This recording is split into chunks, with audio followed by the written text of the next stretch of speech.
Ladies and gentlemen, ever since Dexter New Blood ended, people were left obviously disappointed with the ending, but they were also left wondering what they could do to bring Dexter back, if anything. I know a lot of people lost hope, and that was until Clyde Phillips and the team announced that they were going to be dropping Resurrection, which when that happened, everyone was curious how the hell they were going to resurrect Dexter. I mean, after all, Clyde Phillips had said multiple times in multiple different press interviews that Dexter was officially dead.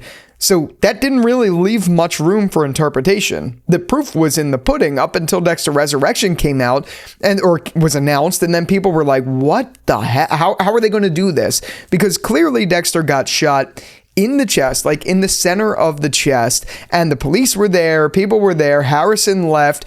It was very clear that that was the end to Dexter, and it was for Clyde Phillips. He was serious about it until Paramount wanted more, and even Michael C. Hall wanted more. So then they had to write themselves out of that. So the whole point of this video is to discuss how I feel they did. Because honestly, this is a very important detail. No matter what people say, no matter if they want more Dexter, no matter if they're just excited to get to the New York storyline, it doesn't matter. The fact that this was something they had to answer for made it a very, very, very pivotal part of what we were going to get, in Resurrection. So that's what I wanted to talk about in this video, because look, I'm going to be one of the minorities here. I actually really liked New Blood's ending. Me personally, I would have been more than okay if that was the end to Dexter. Is it what I wanted? No, it's not. I don't think anyone wanted it to go down that way. I think all of us wanted the manhunt of Dexter Morgan. That's pretty obvious. I think that speaks for itself. It's not what we got, but what we got was something that I personally really liked. I've also never had an issue with Harrison. I don't know if it's because I had watched Dexter the series pretty much right in sequential with Dexter New Blood. So to me, it was just like, oh, okay, that's Harrison. Like, it's fine. Like, it doesn't matter to me. Or if it was something else, I genuinely don't know the reason why, but he did not bother me. So him being the one to kill Dexter felt very natural to me. And I just thought it was a decent conclusion. But obviously, now that we have Resurrection, didn't matter what I thought about that conclusion. It's now the fact of the matter is he survived. And the way they did it, I thought was a little bad. I'm not going to lie.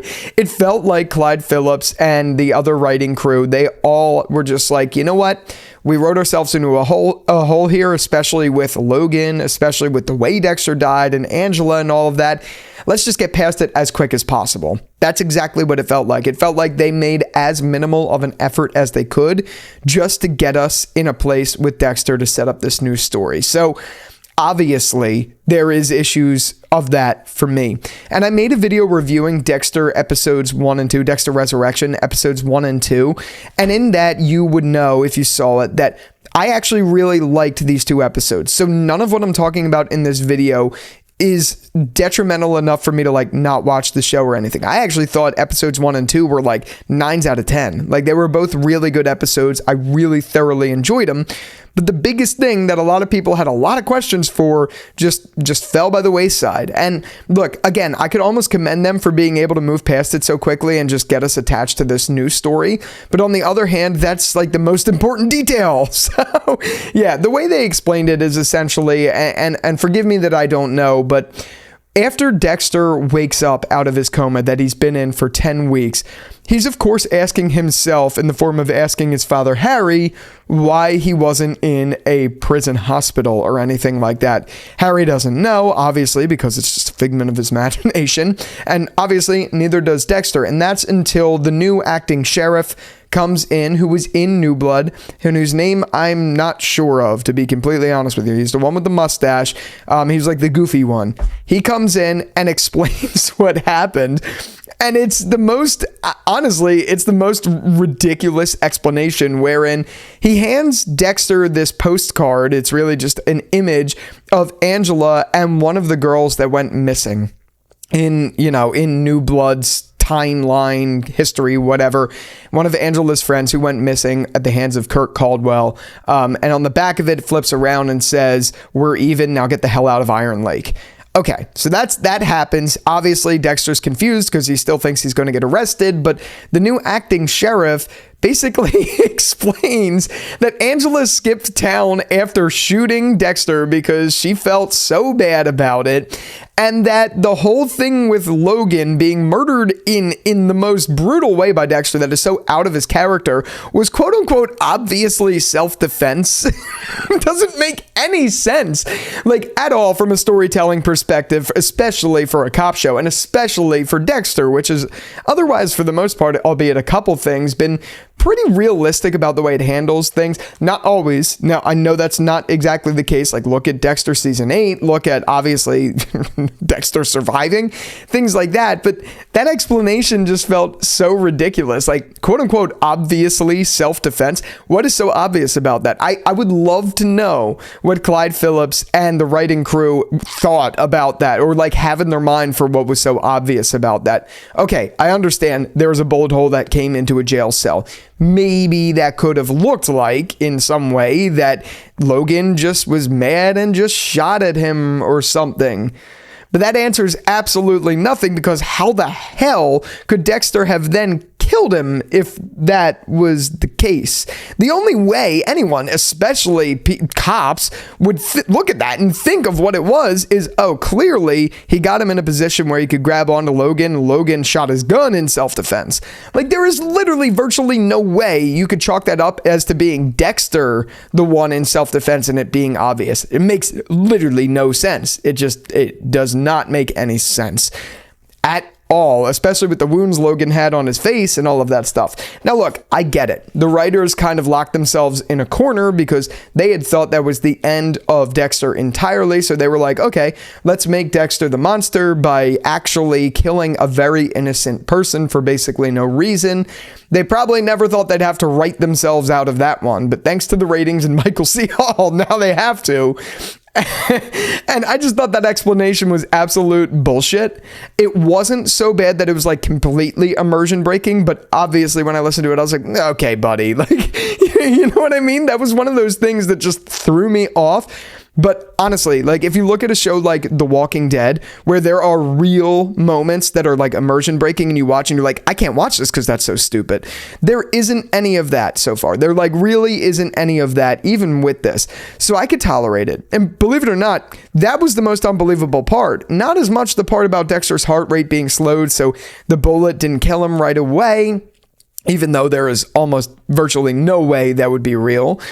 Still, I could accept that as fact quicker than I could accept the fact that Logan death was quote unquote obviously self-defense. So look, I did think that was really lazy. I wasn't a fan of it at all, but look, it's getting us in a place that I think a lot of people want. People really, really, really wanted to see the Batista and Dexter showdown, I guess you could call it. I wouldn't really think of it as a showdown, but their interaction, obviously, since Jim Lindsay, was the version of Dexter and Dexter faked his death and all of that stuff. So I'm glad we're getting that, and I'm glad that we are actually delivering on that, in the sense that as soon as David Zayas came back into the picture, and as soon as Batista stepped into Michael C. Hall or Dexter's room and just started pressing him with questions, I all of those concerns went right out the window, because I think they're clearly setting up a focus for Batista this season. It's also clear that they are going to be bringing back Miami Metro in some way, shape, or form, because we now have word from, I think his name's Desmond Harrington, if I'm not mistaken. Definitely let me know. But he said online that he is coming back as Quinn. Masuka put up a teaser. Masuka's actor put up a teaser on Instagram saying that he's coming back too. So it's very clear, which is, by the way, very exciting, but it's very clear that we are now going to be getting a Manhunt style season in some way. Look, I'm not going to put my hopes up too far, because I wanted that for New Blood and I didn't get that for New Blood. I don't think any of us got that for New Blood, obviously, but I'm very excited to see, because now that we have these people back in the picture, it shows for sure that in some way, that is where Clyde Phillips is going with this story, even if it's small. Even if at the end of it, they realize Dexter isn't the bad guy, which would suck. I mean, that would piss me off a lot if that was the case. But even if it was that, I'm glad we're at least scratching the surface of it with these characters. And Batista, who in some ways was like a brother to Dexter, not exactly, but in some ways, for him to start really believing La Guerta and start really believing Dokes and all of that, to be like, no, Dexter is definitely the Bay Harbor Butcher. That is so exciting and something I always wanted, even in the original series. So now that we're getting that, I think it's okay for me. I could put past the things. And you got to remember, this is a TV show. I know you guys remind me of that all the time with The Walking Dead, but I have to remind myself, and I'm saying this to you, this is a TV show. If we get a shitty explanation for the obviously self-defense thing with Logan, it's okay. And I only give it a pass because I think they did good in every other aspect of these first 2 episodes, enough for me to be like, okay, I'll look past it. It's not that big of a deal. But if I was to look at it, let's just pretend the rest of the episode sucked. I would give this like a 0 out of 10, because already that alone is like an F for effort. I mean, they did a terrible job writing themselves out of that, but I could overlook that super easily because of everything else. Are you picking up what I'm putting down? Are you shooting what I'm loading? You know what I mean? If you are, definitely comment a dolphin. But yeah, just wanted to get my thoughts out of the way with this, because, you know, I like this show so far a lot. I love Dexter. I love Michael C. Hall. And I had to spill the beans.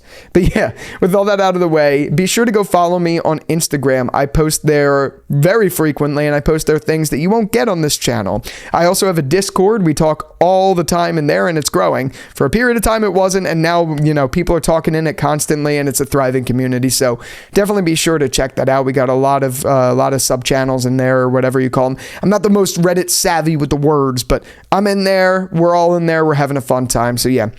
With all that out of the way, be sure to check out those places. And until the next one, I will talk to you later. Peace out.